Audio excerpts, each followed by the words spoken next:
Hello everyone, this is Abhishek Singh Bisht और एक बार फिर से स्वागत करना चाहता हूँ आपका मेरे शानदार यूट्यूब चैनल में। आज जो टॉपिक मैं आपके सामने लेकर आया हूँ, ये टॉपिक मेरे दिल के बहुत करीब है और इस टॉपिक को मैं गहराई से समझने की कोशिश कर रहा हूँ। इस टॉपिक के ऊपर मुझे घंटों बात करने का मन करता है, घंटों बोलने का मन करता है इस टॉपिक के ऊपर जो आपके सामने लेकर आया हूँ। The art of public speaking. और the art of public speaking के फर्स्ट पार्ट में आपका हार्दिक स्वागत है। बोलने की प्रैक्टिस करें। सर, पब्लिक स्पीकिंग में सफलता तो हम तब पाएंगे जब हमें बोलना आएगा। और बोलना कैसा आएगा? बोलना तब आएगा जब उसकी हम प्रैक्टिस करेंगे।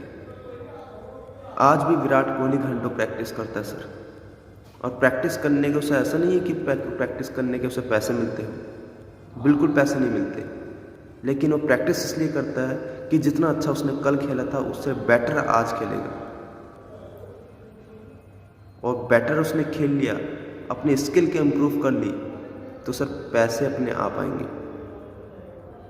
मेन पॉइंट इज अपनी जो है स्किल को इम्प्रूव कीजिए। जितना अच्छा आप कल बोलते थे उससे बेटर आज बोलने की कोशिश कीजिए। अगर आपको बोलना नहीं भी आता है, कोई भी रैंडम एक टॉपिक उठाइए और उस टॉपिक पर बोलना शुरू कर दीजिए। आप चाहे गलत बोलें, सही बोलें, कैसा भी बोलें, उस टॉपिक पर बोलना शुरू कर दीजिए। अगर आपने ऐसा करना शुरू कर दिया, डेली आपने 1 से 2 घंटे जो है पब्लिक स्पीकिंग में देने की कोशिश करनी है, प्रैक्टिस करने की कोशिश करनी है। इसके ऊपर रैंडमली रोज़ कोई ना कोई एक टॉपिक लीजिए, कोई ना कोई एक ऐसा टॉपिक लीजिए जिसमें आप बोल सकें। बोलने से क्या होगा सर?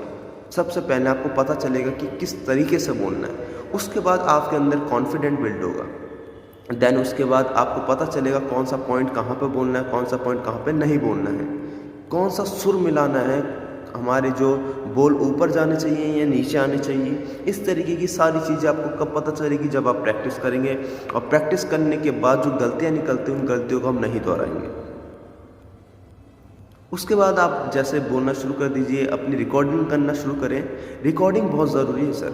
अगर आप अपना बोलना स्टार्ट करते हैं, बोलने की प्रैक्टिस करते हैं, अगर आप खाली समय कभी भी मिलता है आपको बोलने की प्रैक्टिस करते हैं, रिकॉर्डिंग करेंगे।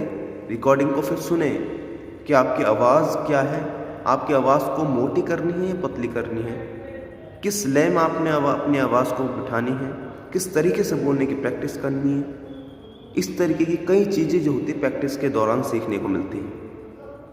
पब्लिक स्पीकिंग अपने आप में ही बेहतरीन कला है, और जो इस कला को घोट कर पी जाता है सर, वो सफलता उसके कदम चूमती है। पब्लिक स्पीकिंग बहुत शानदार प्रोफेशन है। लोगों को बोलना आता है, लोगों को बोलना पसंद है। देखा जाए दुनिया में हर व्यक्ति बोलना चाहता है, हर व्यक्ति को बोलना पसंद है, लेकिन सर एग्जैक्ट में वही व्यक्ति अच्छा बोल पाता है जो अच्छा सुनता है। बोलने से कई बेहतरीन, कई इम्पोर्टेंट चीज़ जो है वो है सर सुनना। अगर आप सुन लेते हैं तो बोलना अपने आप आ जाएगा। अगर हम कुछ अपने अंदर लाते हैं तभी उसे बाहर अपने डाल पाएंगे। जब कुछ अंदर भर ही नहीं पाएंगे तो बाहर कैसा आएगा? तो सबसे पहली बात जो है हमें सुनना है, और सुनने के बाद जो भी हम चीज़ें सुनते हैं उसे प्रैक्टिस करनी बोलने की। ऐसा नहीं कि सुनने के बाद तुरंत बाद लोगों के सामने बोलने का शुरू कर देना है। जितना हो सके उतना शांत रहिए और प्रैक्टिस कीजिए बोलने की। चाहे आप कैसा भी बोलते हो, कोई भी एक टॉपिक लीजिए रैंडम, शीशे के सामने या कहीं भी कमरे में बोलने की प्रैक्टिस कीजिए किसी भी तरीके से। फिलिप डी आर्मंड ने मिलियंस डॉलर संपत्ति हासिल करने के बाद कहा, मैं महान पूंजीपति बनने के बजाय महान वक्ता बनना पसंद करूंगा। आप समझ सकते हैं पब्लिक स्पीकिंग की इस दुनिया में अलग ही जगह से ये एक ऐसी स्किल है, ये स्किल आपको कहीं भी पहुंचा सकती है अगर आप इसमें महारत हासिल कर ले तो। यह एक ऐसी कला है सर जिसे हर शिक्षित व्यक्ति पाना चाहता है, हर पढ़ा लिखा व्यक्ति इस कला को पाना चाहता है। क्या बोलना है हमें पता है सर, कैसे बोलना है ये हमें नहीं आता। ये हमें सीखना पड़ेगा कि किस तरीके से बोलना है। पब्लिक स्पीकिंग सीखने की, पब्लिक स्पीकिंग में महारत हासिल करने की जो पहली शर्त है वो है प्रैक्टिस। कुछ भी बोलने की प्रैक्टिस कीजिए, चाहे गलत बोले, सही बोले, चाहे वो प्रेजेंटेशन की प्रैक्टिस हो किसी भी चीज़ की, एंड चाहे किसी भी चीज़ की प्रेजेंटेशन हो, कुछ भी हो, कुछ भी बोलने की प्रैक्टिस कीजिए sir. Practice is more important. अगर आपने प्रैक्टिस कर ली, प्रैक्टिस करने के बाद जो है चीज़ें निखर के आएंगी, जो आपको पता चलेगा कि कहाँ पर आपकी गलतियाँ हैं, कहाँ पर आपने अच्छा बोला और कहाँ पर सुधार की ज़रूरत है। ये सारी चीज़ें कब हमारे सामने आती है सर? जब हम प्रैक्टिस करते हैं। Practice is more important my dear friends. अगर आपको स्टेज में जाने में हेजिटेशन होती है, स्टेज में मत जाइए, पहले अकेले में बोलने की प्रैक्टिस कीजिए, फिर कुछ लोगों को अपने साथ लीजिए, चाहे वो आपके फैमिली मेम्बर्स हो सकते हैं, आपके फ्रेंड सर्कल हो सकते हैं, कुछ लोगों को अपने साथ लीजिए, 2-4 लोगों के सामने बोलने की प्रैक्टिस कीजिए। देन उसके बाद धीरे धीरे अगर आप स्टेज में जाएंगे तो आपको उतना डर नहीं लगेगा जितना फर्स्ट टाइम लगता था।